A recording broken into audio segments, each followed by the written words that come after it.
Hey guys, in today's video, I want to focus on two very common mistakes that most people make when they're first embark upon training their dog, especially with heel, especially when their dog encounters unfamiliar dogs, unfamiliar people, and starts becoming a little reactive. What do you do? How do you handle the leash? How do you handle that situation? So I'm going to be talking about two major points: disrupting a behavior, and what does the non-handling hand do? Case in point, if you have a dog on the left side, if you're holding the leash in your left hand, what do you do with it?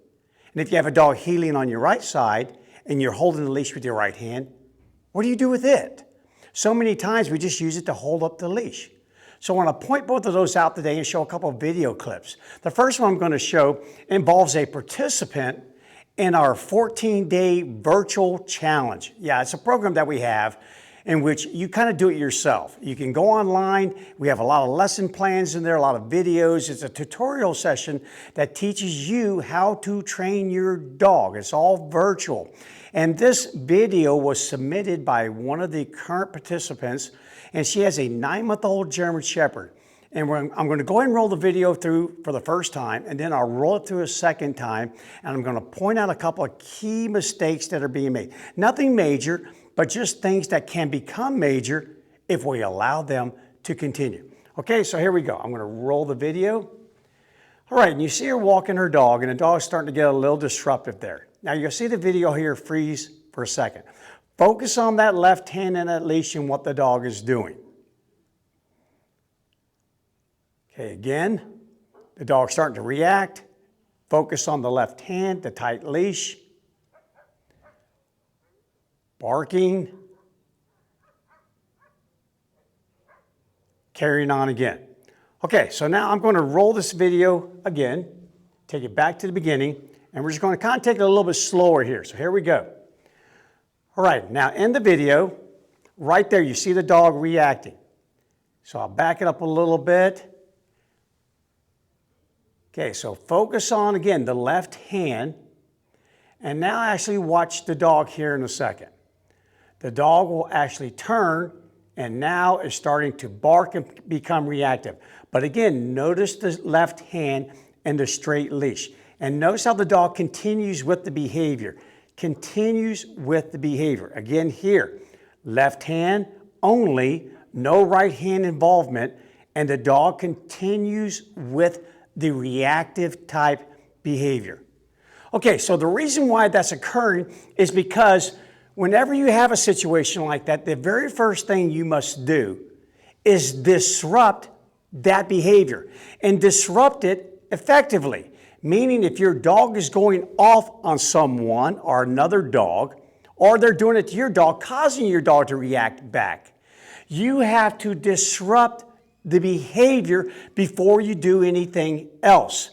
Reason being is suddenly you, as the trainer of the dog, in the prioritization of the animal when it comes to prioritizing signals, you've suddenly taken the second, third, fourth seat, while everything else, that other person, that other dog, whatever's going on, has now become the priority and now is eliciting and evoking a response from your dog, whereas you're not. So therefore, in the very beginning, you need to disrupt that behavior. And we do it a couple different ways. Number one, stop moving. Stop moving. Everything happens too quickly when you're moving. If you have a dog approaching you or another person and your dog starts to react to that, the best thing I can tell you in the very beginning, as we move along, your dog becomes more advanced in training, you can start to skip some of these steps. But when I'm first working with a reactive dog, whether it's my own dog or whether it's someone else's dog, I stop. Stop, action. It buys you valuable seconds to handle your dog, and it gives you the ability to tell your dog, hey, I just made you stop. I'm going to take control of the situation. Stop for a second. Action begets more action. When we make the animal stop, we immediately start to calm the animal down. So I stop first, no matter what. The dog doesn't necessarily have to sit. It just stops. So again, as we're approaching, we stop. Number two, we disrupt the behavior by, after stopping, applying pressure If you're using any sort of compression type collar or a prong collar, or if you're using a remote training collar, then you can disrupt it by pressing the button at a level that will immediately disrupt the behavior. Nothing higher, nothing less. Or you can do what's called a redirect. A redirect is where you're walking and then suddenly the dog is approaching on your left side, you suddenly turn right, exit stage right, you're gone. Now the only thing I don't like about that particular technique is that once you do it about 2 or 3 times, dogs are very smart. I've had dogs now, after I've done that 2 or 3 times, where I've just exit stage right when the dog was on the left, they see another dog approaching. They see another person approaching through that search image formation. And immediately they dive to the right. Yeah, you train them to do that. So think about that. In this whole thing here, we have to think about the animal's perception and then what is the subsequent response that you're training. Hence why this is not my favorite thing to do, is step right suddenly and pull on the dog. That's what I do if I'm not in a reactive situation. I simply have a dog that is pulling me. Yes, then we do that, step right, pull right, but not during a reactive situation. But you can certainly try it, and I've got a couple of video clips coming up here in a second, and you can watch those. And then lastly, a cognitive shift. So disrupt first, by stopping, disrupt the behavior, and then you can shift the dog's mind off of whatever it is that's causing the animal to react. Case in point, like a down. You can make your dog lay down. Maybe if your dog, when you stop, was standing, now make the dog sit. Do these things. We have to get past this, because otherwise, here's what happens. You keep going, your dog goes rah, rah, rah, the other dog goes rah, rah, rah. They go this way, you go that way, you keep trying to move. Well, typically, when you're under that situation, your dog's momentum is lunging hard at the end of the leash, hard at the end of the leash. And if you're just doing something with your left hand, you're being extremely ineffective. You're not going to get the job done on the move, not in the beginning. Later, you can. But in the beginning, just stop your dog. Stop all action. Even with the dog's butt on the ground, you already put it in a half resting position. You're starting to deactivate that reactive behavior. And then plus it just gives you an opportunity to keep your balance, choke up on that leash, keep control of the situation, watch what's going on. Once whatever caused the provocative stimulus passes you, now you can proceed on your way.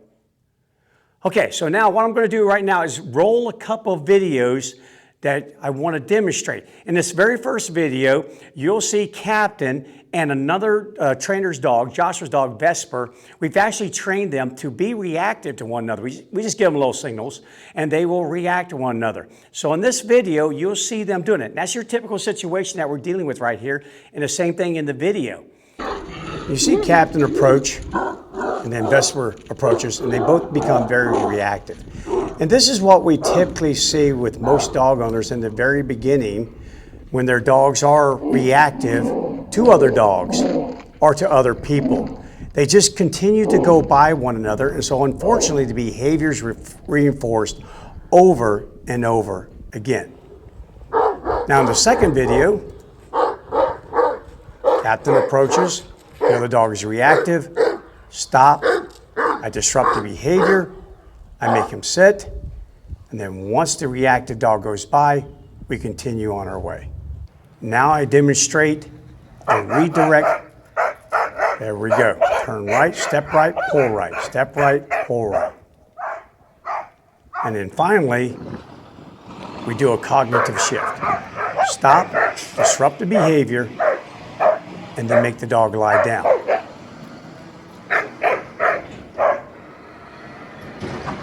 Okay, guys, so that's how you get it done. So again, just in quick recap on disrupting, stop first, disrupt the behavior, whatever means you need to. Some people are able to get away with it by simply showing the dog a treat, showing the dog a ball, but I'm here to tell you, at some point that will fail you. It's better to just give the dog a reason to pay more attention to you than that other passing dog or whatever it is that's disrupting your dog. And that can even, honestly, it can be a squirrel, a bicyclist, a car, it could be anything. And then try all these different techniques, either pressure, try a redirect movement, turning to the right, and then also a cognitive shift. Okay, the last thing I want to focus on in this video is the other problem that I see with this particular situation. So let me get something off my screen here. All right, so let's back this up. Okay, you notice how I kept telling you pay attention to the left hand. Left hand, so let me go ahead and roll it here. There we go. Now right there, look at the left hand. The dog is still continuing with the behavior,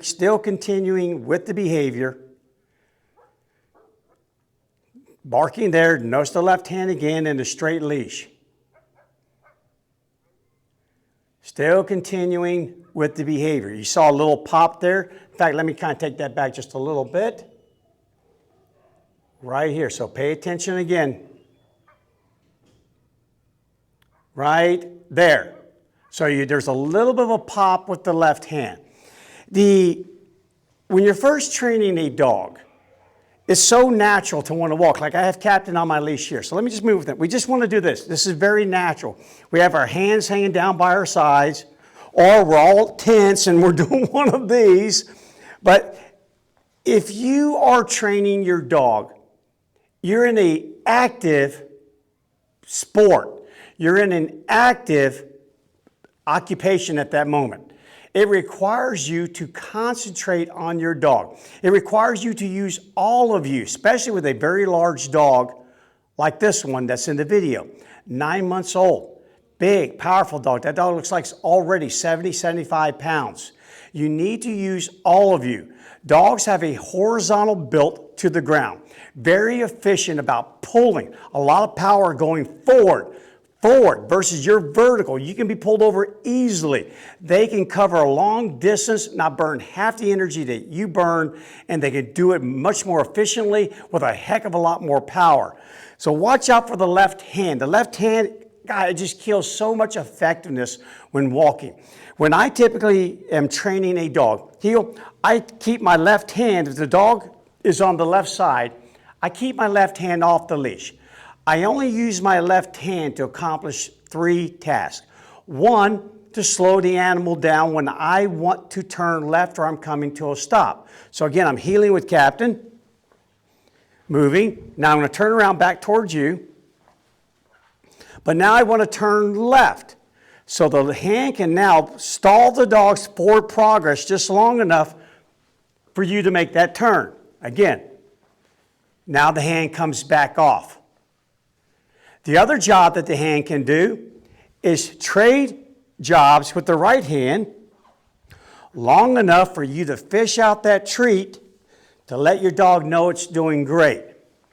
Okay, so again, it's in my right hand, but I want to give the dog a treat. I fish it out with my right hand, give the dog a treat, and then go back to the proper leash handling technique. Now, one of the reasons why, just so you know, this is a little bonus here, that I use my right hand for giving the treat versus my left hand. Watch what happens when I use my left hand. Okay, so here, once the dog becomes aware of where the treat is, again, I may not be able to demonstrate this with Captain because he's so, there you go, buddy. Help me out here, man. I'm trying to show everyone. He is so good about remaining in position. Probably have the wrong dog here. But what will happen, yeah, I'm not going to get him to do it. That's fine. What happens, though, with untrained dogs? We drop our left hand down. Look how it naturally falls. When it falls here, the dog takes the treat from back here. And if you keep doing this, now the dog's head is here. So Captain, stay right there. That's where the dog takes the treat, right there. Back here. Versus here.